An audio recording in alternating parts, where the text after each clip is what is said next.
Namo tassa bhagavato arahato samma sambuddhassa. Namo tassa bhagavato arahato samma sambuddhassa. Namo tassa bhagavato arahato samma sambuddhassa. Buddham dhammam sangham namasami. So, this is I'm Sivijana at Pasadi Vihara, and today this is our sutta morning, the sutta study, Tuesday morning, and today we're going to discuss a sutta called the City, and it's in the Connected Discourses on Causation in the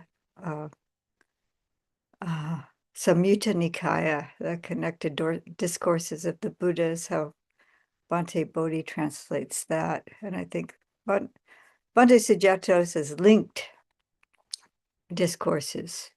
So just so that's not too confusing for people. And I prepared a document. It's got quite a few extracts and some of my notes.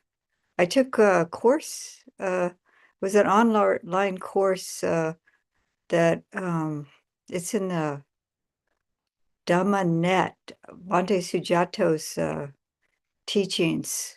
And Bhante Sujato and Ajahn Brahmali did this course on dependent origination, and it has 10 sessions. And so there was I guess it was a 5-day with 2 sessions each day. And they released one session a week after the live session. They didn't release it all at once.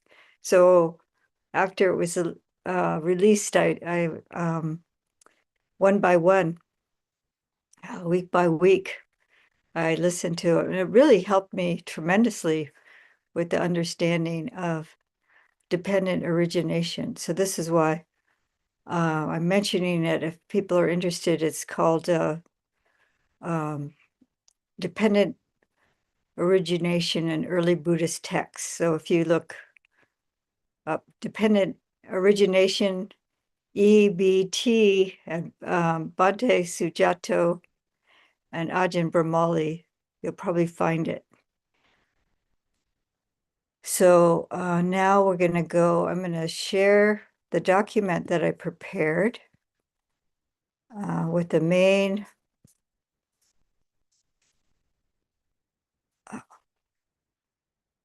sutta.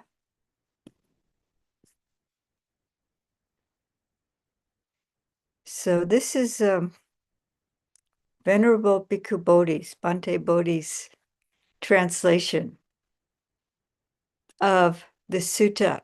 And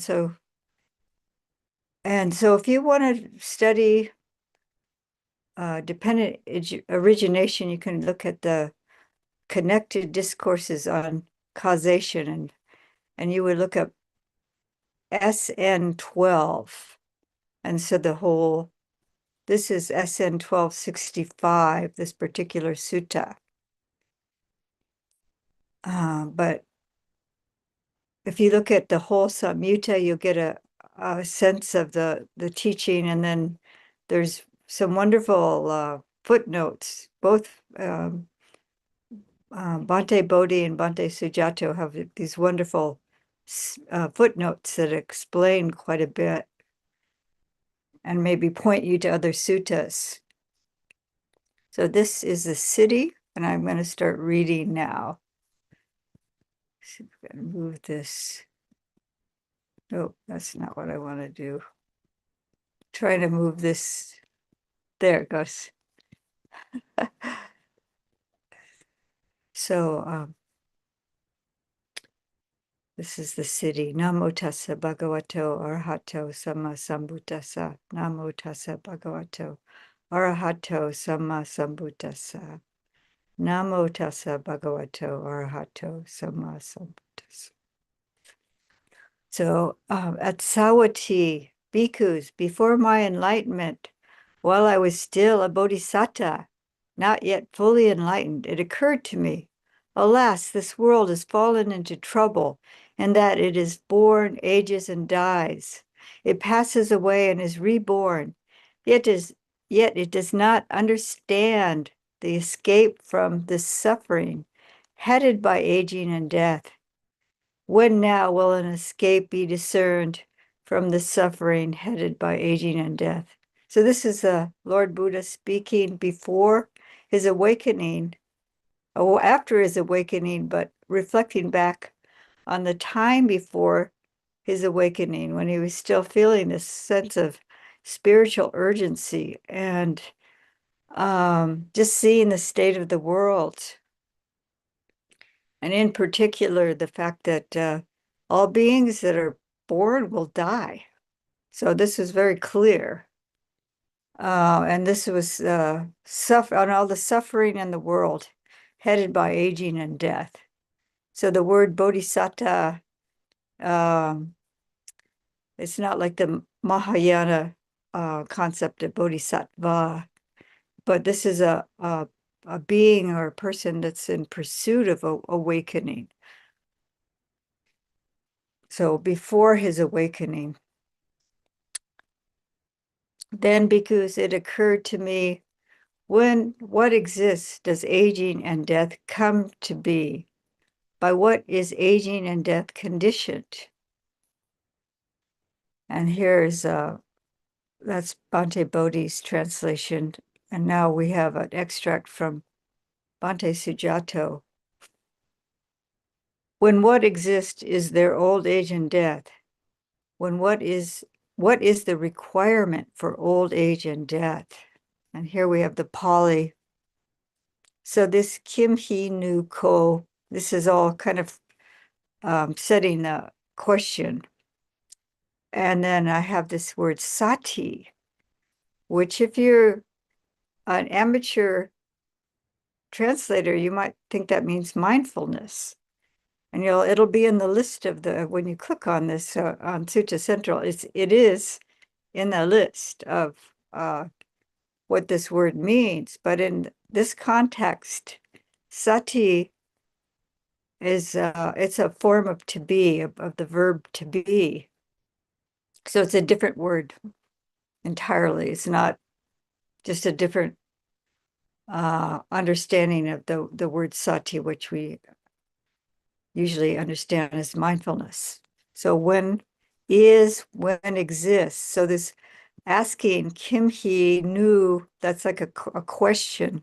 Ko is like a emphatic. It emphasizes, like it's like what, like what, and so when what exists, and then hoti is becomes, and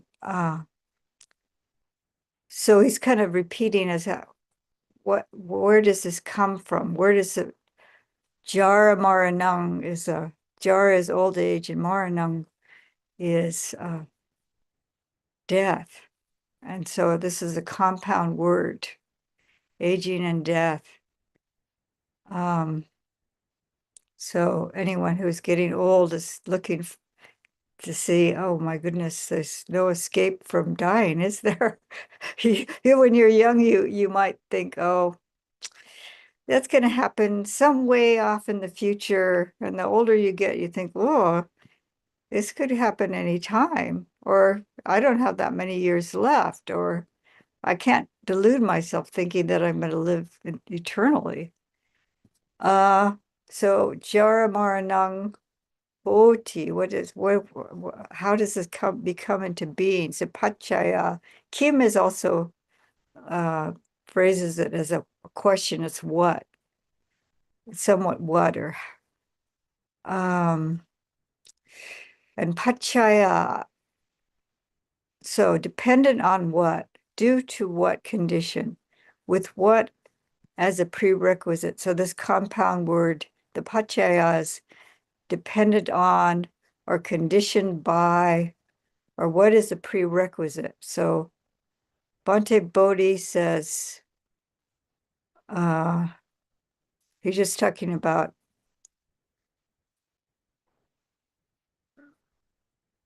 when what exists does aging and death come to be, and how are they conditioned?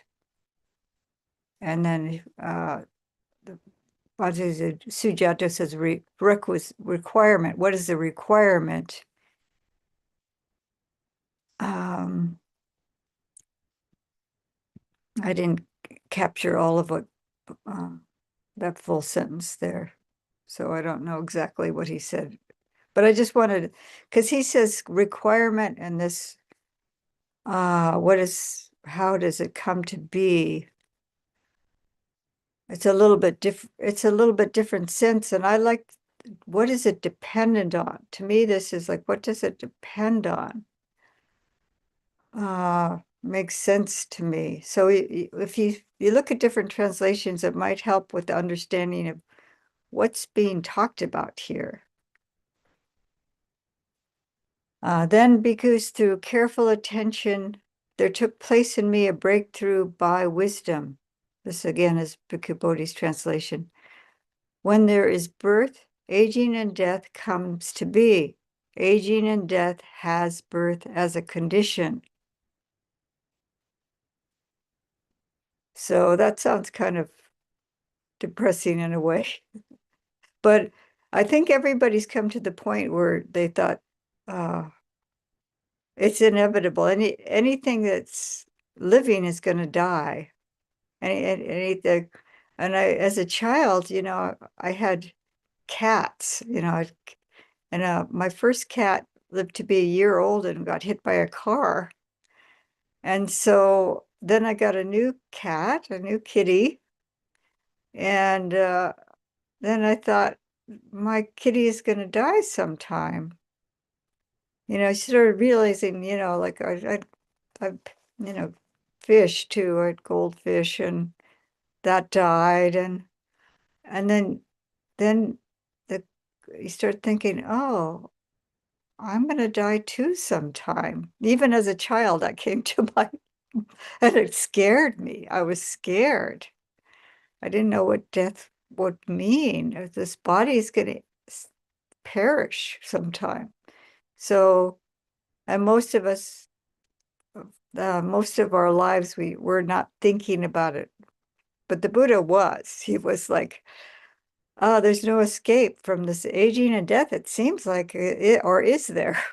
And so this is what he was using his careful attention to really ponder this deeply.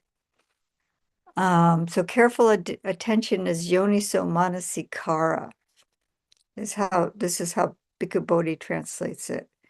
And Bhante Sujatra translates it as rational application of the mind. So this is uh, um, so it's a different way of thinking about what he was doing. He was really examining. There took place in me a breakthrough by wisdom. When there is birth, aging and death come to be. Aging and death has birth as a condition. Is it all right if I tell a joke now? Does anyone mind? So I found this joke online a while ago, but it's like, the question is, why was the Buddhist coroner fired? Because the answer is because he kept putting birth as the reason for death. So there was a dead body, and so instead of like gunshot wound or pneumonia or something, he put down birth.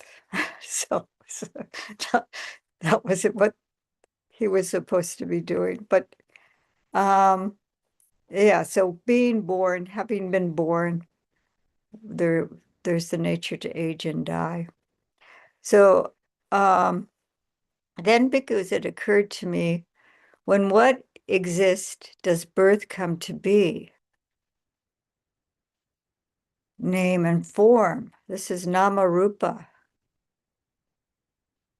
So we're going to get into the detail of this. So we'll just go through these things. And if you want to know more about it, I'll give you some pointers to for your own study. By what is name and form conditioned? Then bhikkhus, through careful attention, there took place in me a breakthrough by wisdom. When there is consciousness, name and form comes to be. Name and form has consciousness as a condition.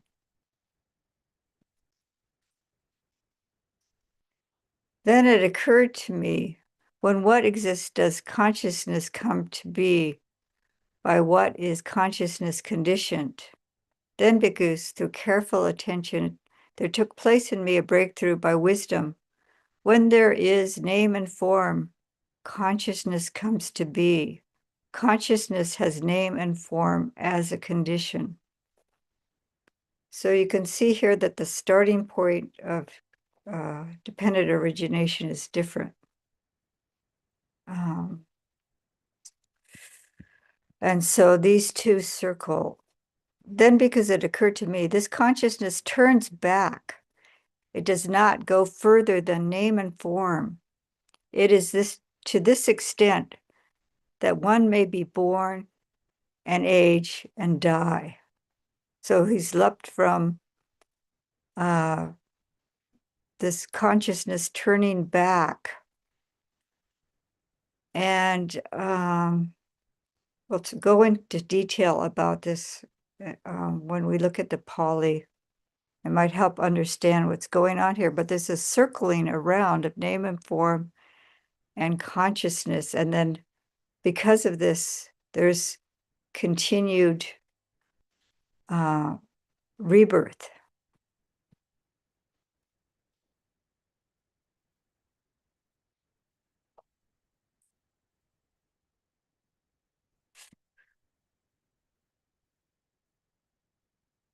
That is when consciousness with name and form as its condition, and name and form with consciousness as condition, with name and form as condition, the six sense bases, with the six sense bases as a condition, contact. And this is ellipsed to all the links of dependent origination to birth, aging, death, and the sorrow, lamentation, pain, grief, and despair. So the links are ellipsed here, but we can look at the links later. Such is the origin of this whole mass of suffering. That is how this whole mass of suffering originates. This is Bhikkhu Bodhi's translation here. And this is Bhante Sujato's here.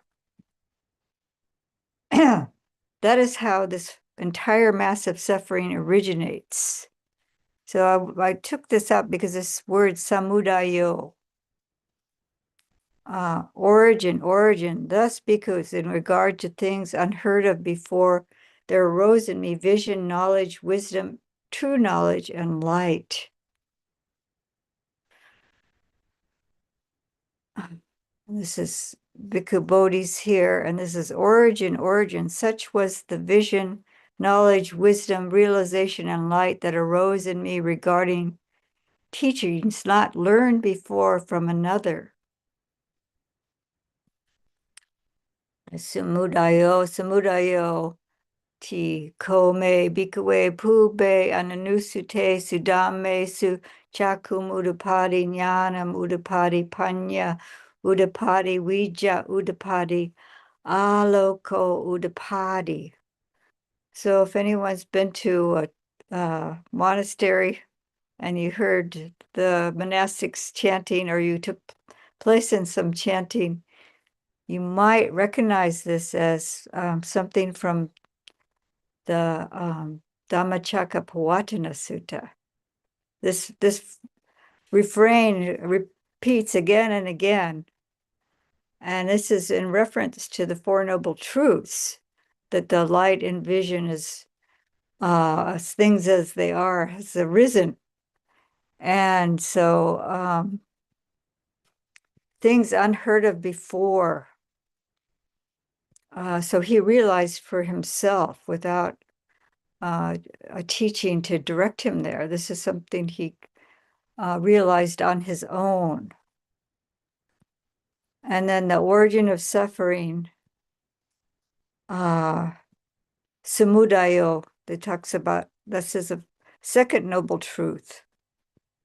So this is why I've got samudayo. So he's looking at the origin. He's looking, where do things come from? How do they arise? So he's been pondering it link by link by link.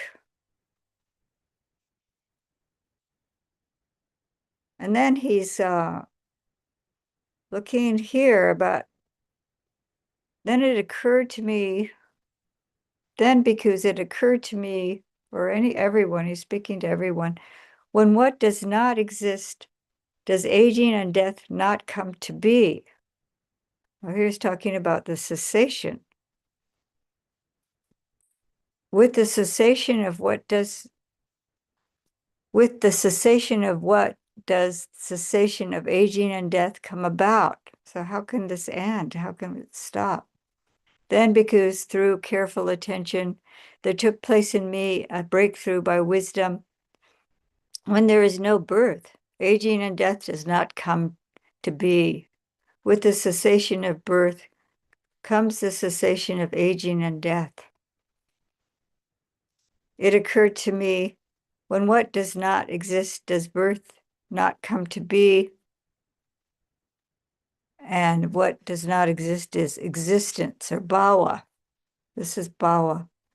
And then one by one, and when existence, when bhava does not exist, then or does not come to be, what does not come to be after that is upadana, clinging, and then craving is tanha, feeling, vedana, phassa, contact, and salayatana is a sixth sense basis, does not come about. Then a breakthrough through careful attention took place in me, a breakthrough by wisdom. When there is no consciousness, name and form does not come to be. When with the cessation of consciousness comes the cessation of name and form, it occurred to me, when what does not exist, does consciousness not come to be? With the cessation of what does cessation of consciousness come to be? Then, because through careful attention, there took place in me a breakthrough by wisdom. When there is no name and form, consciousness does not come to be. With the cessation of name and form comes the cessation of consciousness. So this is interesting here. Anyone who knows by heart the 12 links of dependent origination, there's something missing here.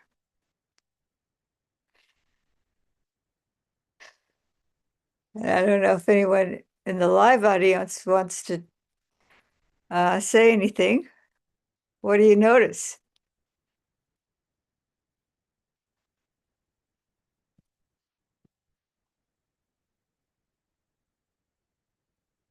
Oops, that's not it. Okay, that's not it. I had a note here, maybe further up. Nope, I don't see it. Well, there's ignorance and volitional formations are not in this list. So frequently in the suttas, you'll see the 12 links, and with the cessation, there, it's probably right here. Sankhara and avijja are not mentioned here. This is something I wrote in 2019.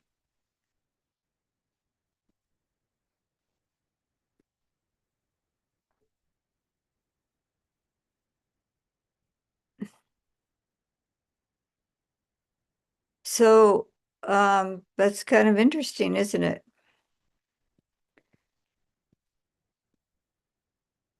So we'll look at that in a little bit. Um, Such as the cessation of this whole mass of suffering. Cessation, thus because in regard to things unheard before, there arose in me vision, knowledge, wisdom, true knowledge, and light. So this is Niroda or Nirodo in this form. Uh, cessation is this is Bhante Sujatos. Such was the vision, knowledge, wisdom, realization, light arose in me regarding the teachings not learned before from another. So this is the cessation of suffering.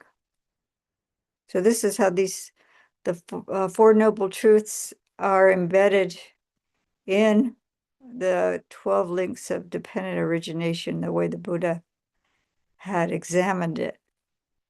Now, this is a beautiful simile, and it ties in another aspect of the teaching.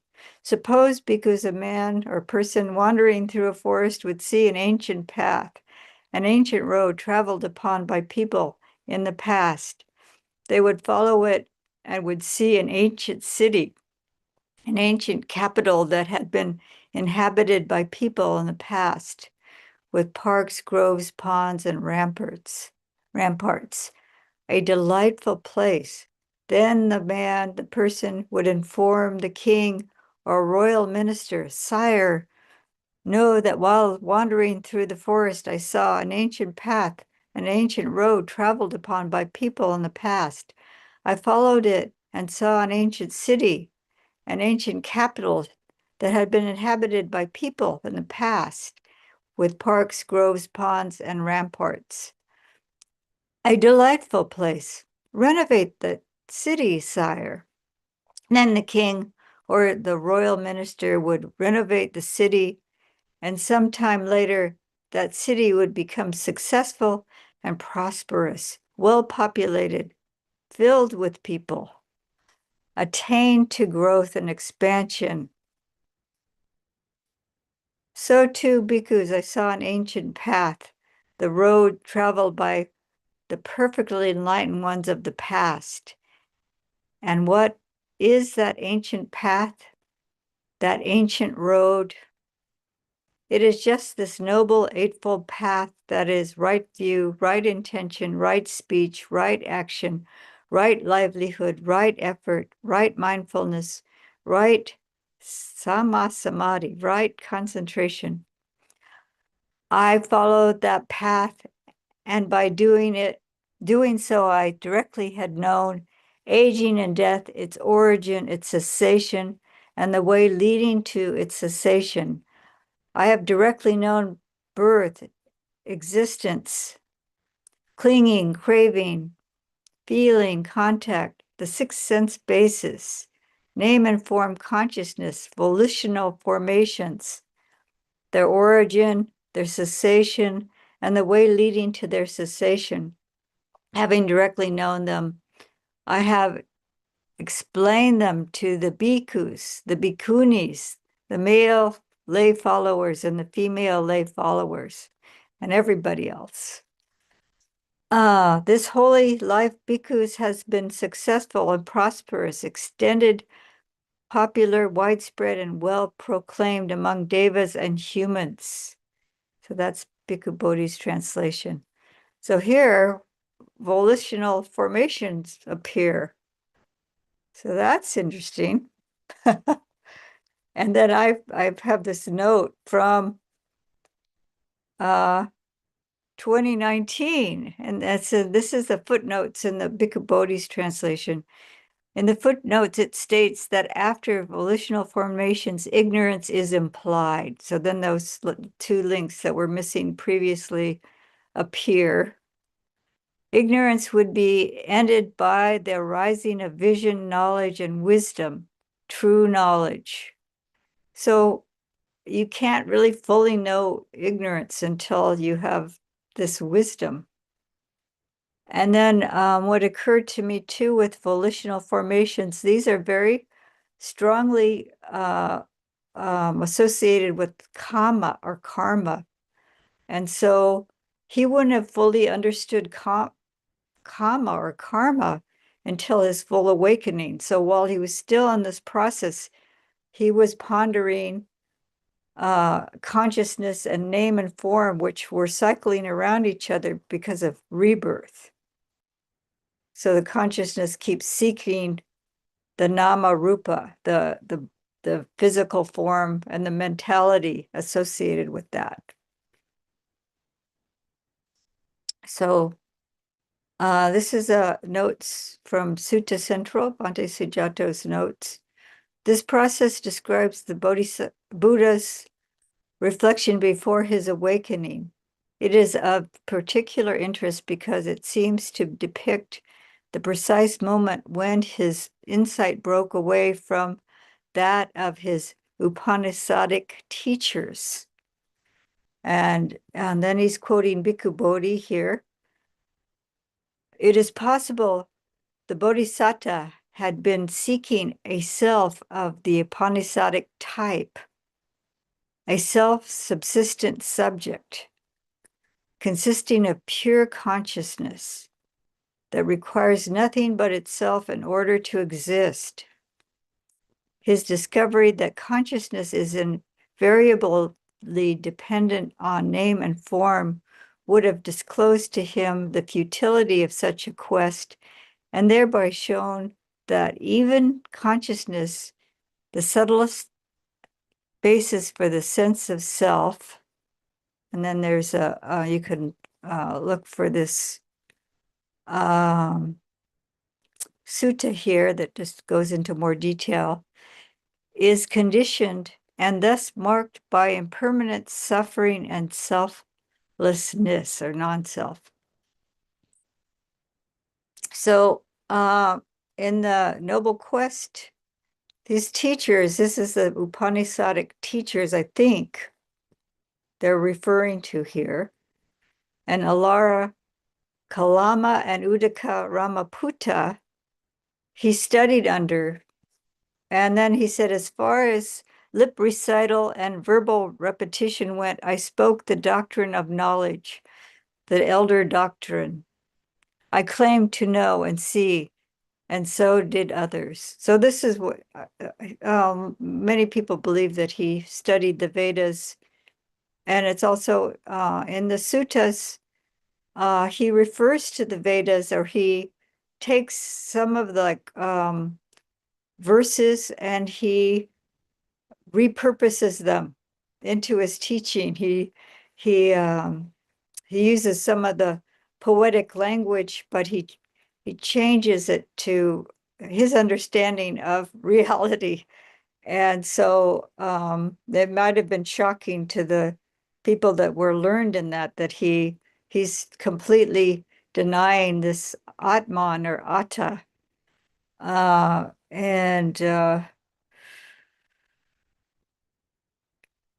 So I went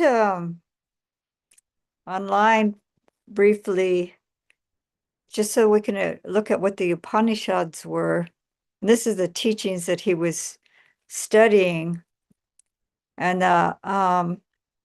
the oldest Upanishads were composed in northern India. And so there's Kuru and Kosala, these regions. And this is, if you look at the suttas, you'll see the Buddha was in these areas and are linked to specific Vedic schools, focusing on interpreting rituals, their meaning, and the nature of ultimate reality. So this is what the Buddha, I think, was mostly concerning himself with. And this comes from Brahmanism. The Vedas were memorized by the Brahmins, and they held Brahma as the ultimate reality, I guess, and the sense of self, Atman. And this is the site that I went to was Vedic Heritage, and it has it's a government site, Indian government site. So, and it's in English, but it does have Sanskrit lettering. So it explains the Vedas. If you want more information on it, you can go there. It's available on site, on a website. But anyway, that is just that he had this searching for himself, unable to find the most subtle, permanent self that's free from suffering. So then he realized anicca, dukkha, anatta.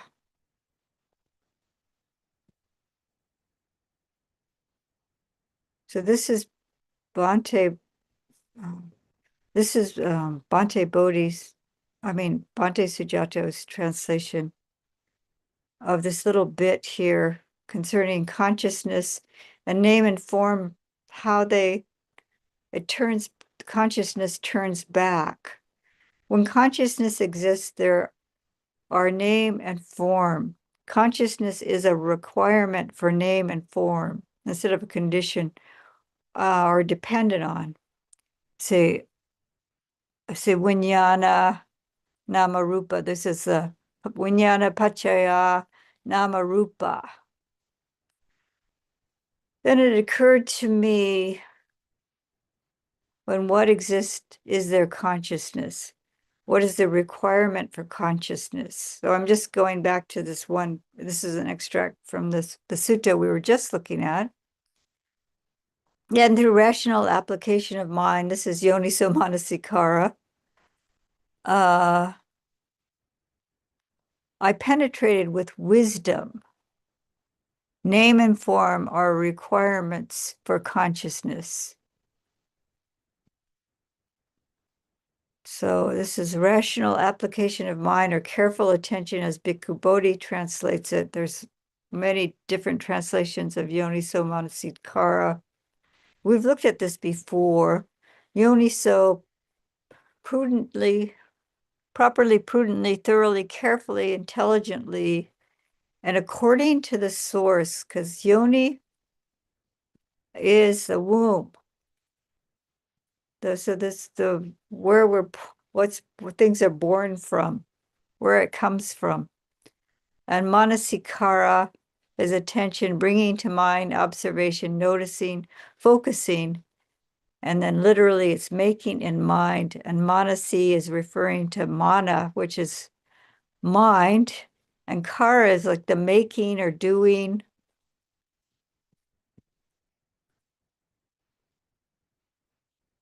So we continue this above sutta.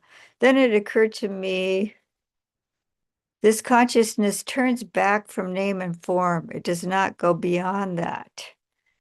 To this extent to which one may be reborn, grow old, pass away, or reappear. That is name and form or requirements for consciousness. So this is like continued rebirth, is what he's looking at. So consciousness keeps seeking a name and form. So nama pachaya, dependent on mind and body due to mental and physical phenomena. So nama rupa, nama is a mentality or name, and rupa is form or the body. The reason why it's nama is because we do name things. It meant part of our, we look around and we name verbs, so we name actions, we name substances, like nouns. So cup. So everything in our a lot of our mental landscape is naming things. That's one reason why it's nama is translated as name, but it's mentality or mental. And then Pachuda Watati turns back, comes back up. So the consciousness keeps seeking name and form. Once this is talking about the process of rebirth. And so this at that point in the dependent origination, consciousness is referring to rebirth consciousness. This is my understanding of that. I'm going to take a sip of tea. So if you want to study dependent origination, I recommend looking at Digha Nikaya 15, the Maha Nidana Sutta. And this has the same piece of dependent origination. It's got the 10-factor dependent origination. And then it's starting in the reversed order from what's classically known as the 12 links of dependent origination, starting with ignorance. This is starting with aging and death. Again, going through the links in reverse order. And this is the Buddha is very kindly speaking to Ananda, explaining in great detail. So this is a really wonderful sutta to understand all the links, what's being talked about when he's talking about the various links and how they interconnect, how they one leads to another.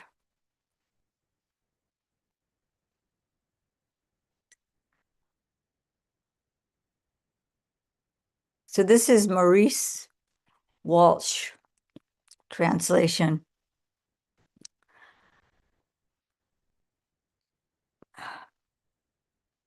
Let's see, I can make it a little bit bigger.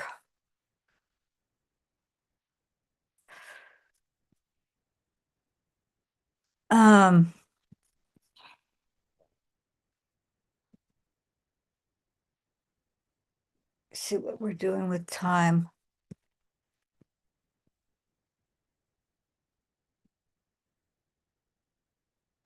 I have a clock someplace. Losing track of time. Okay.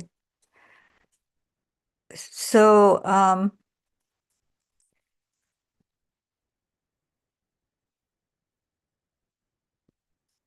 just wanted to pull this one in because it's really important sutta for study for dependent origination.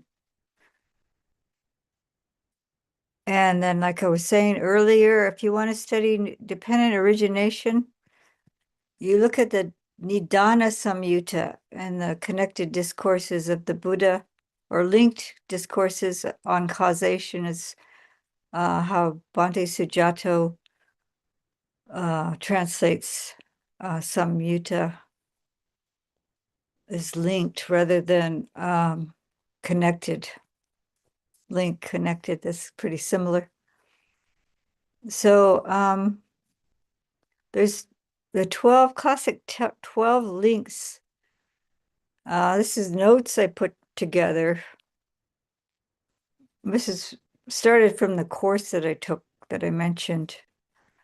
Starting with Ouija, ignorance is basically a misunderstanding of reality, not understanding the three characteristics of anicca, dukkha, anatta. So this really, Ouija is wisdom, and the negates it. And Bhante Sujato translates sankhara as choices or formations, volitional activities I've heard, or willed activities, and volition related to kama.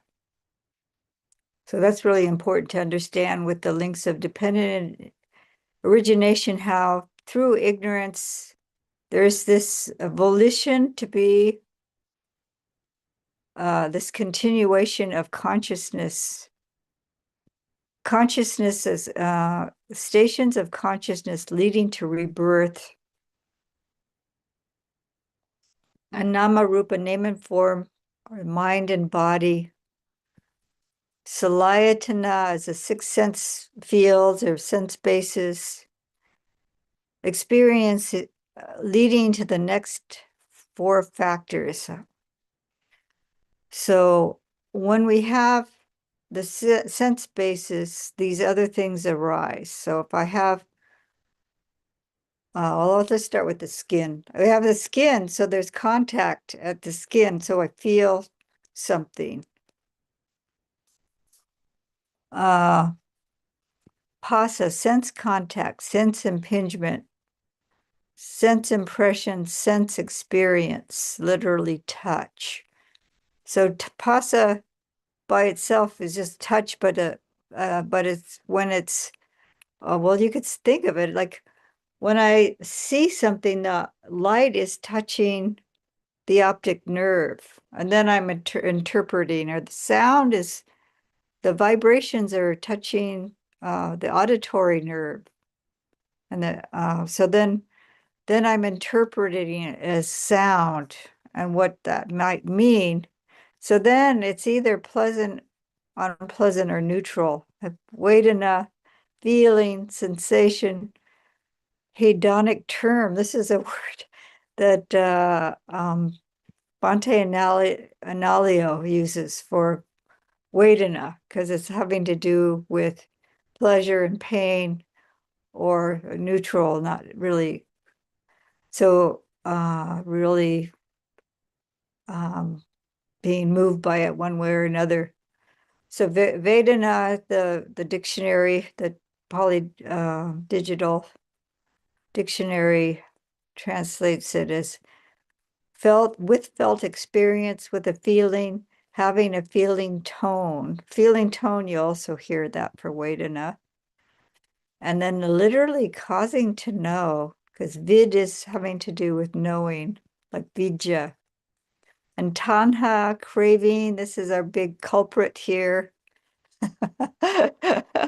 Literally thirst, directly based on above experiences, craving for continued existence, is what keeps us in the round of rebirth. Upadamna, grasping or taking up, and bhava is understood as continued existence. It's also translated as becoming and just existence. And then the Pali Digital Dictionary translates bhava as state of existence, form of becoming. Bu is to become or exist. And then jati is rebirth. And rebirth is a condition for Jara Maranang. This is what the Buddha was starting out with in his contemplation. It's, oh, when will they be in? How can we find an escape from this? Old age and death, sorrow, lamentation, pain, sadness, and distress come to be. That's just how they get Jara Maranang, Soka, Parideva, Dukkha, Domanassa, Upaya, and so on.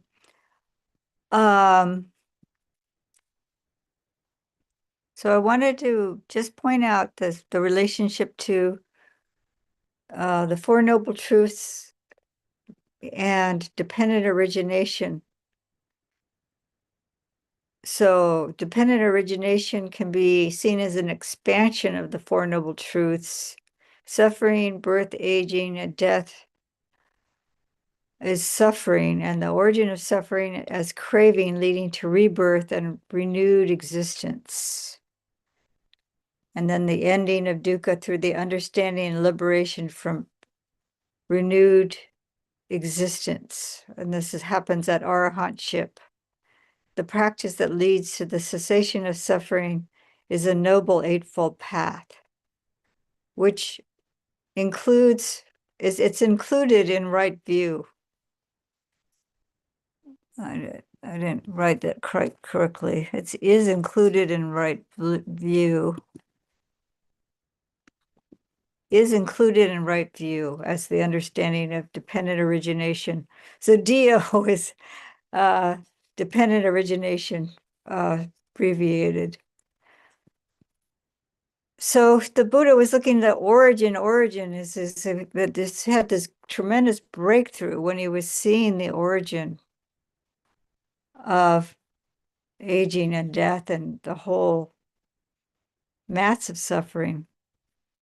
And then that leads you to looking at the cessation. How do we find the cessation?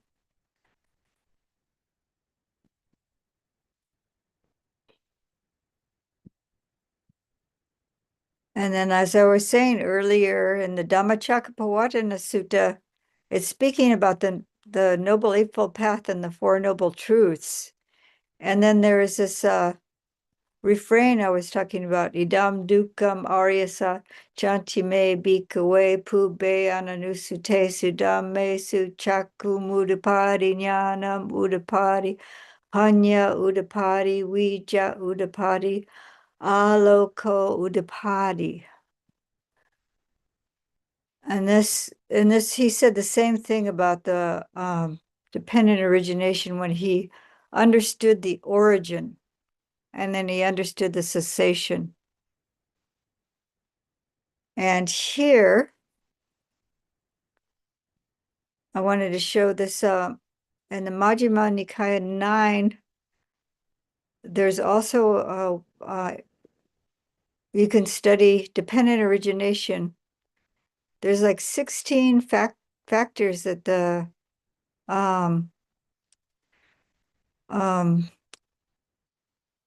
Sariputta has delineated as right view. He's explaining right view to some monastics. And so he goes link by link of after a certain point.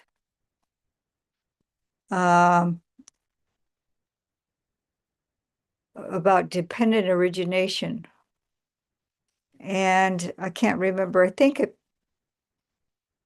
starts with ignorance, but in here, I just took an extract and say, but what is continued existence? What is its origin? What is its cessation? And the practice that leads to its cessation. So this is the Four Noble Truths framework. Like what is the origin of suffering? What is the cessation of suffering? What is the practice that leads to the cessation of suffering? So you look at something like dukkha, which, and here he's looking at continued existence. And so this is bhava or bhavo. Here, this form is a nominative form, so it's bhavo. There are these three states of continued existence. So he's describing what it is. Existence in the sensual realm, that's where we are now.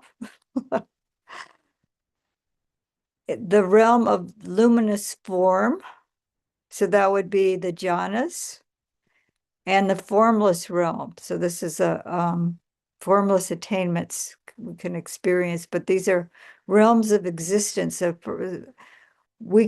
anyone can be reborn in. And the sense realm is for animal and all the lower realms, as well as the human realm. Continued existence originates from grasping. Continued existence ceases when grasping ceases. So we're grasping at a birth. Birth comes after upadana.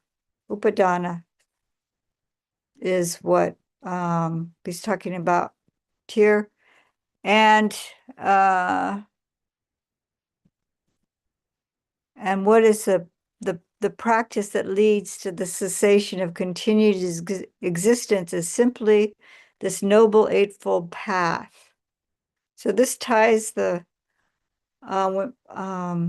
dependent origination and the Noble Eightfold Path and the Four Noble Truths are all merged here.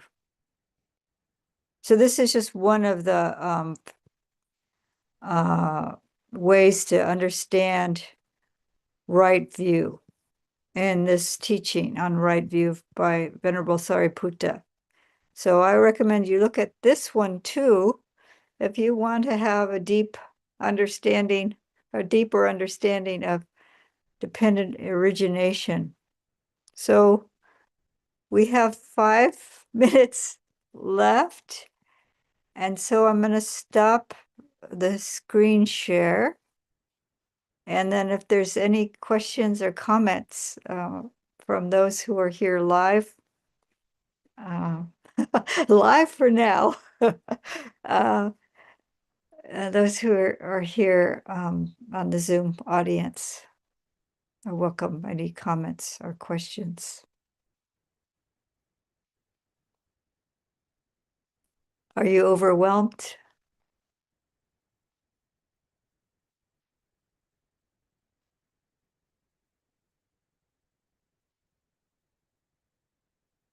Well, this is something that the Buddha, I don't think he just like sat down one night and came up with a solution to his problem. He was 6 years in a really extreme ascetic practices, and then he decided to avoid that extreme, and he practiced the middle way, and he just stopped starving himself and doing such extreme self-torment and meditating. So we see the Noble Eightfold Path is essential for understanding the Four Noble Truths and dependent origination. So it's a gradual path, not just something we can do overnight or just by intellectual study. The understanding what is being talked about helps, though. So that's why I recommend doing the reading. So anyone have anything to say? It's enough? So if you want to stay on, we can have a conversation afterwards. But we can close now if no one has a question or comment.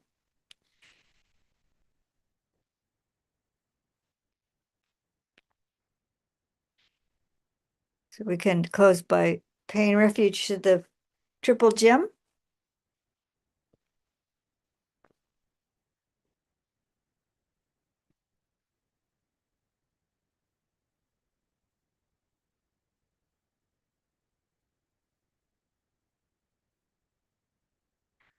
Araham Samma Sambuddho Bhagava Buddham Bhagavantam Abhivademi.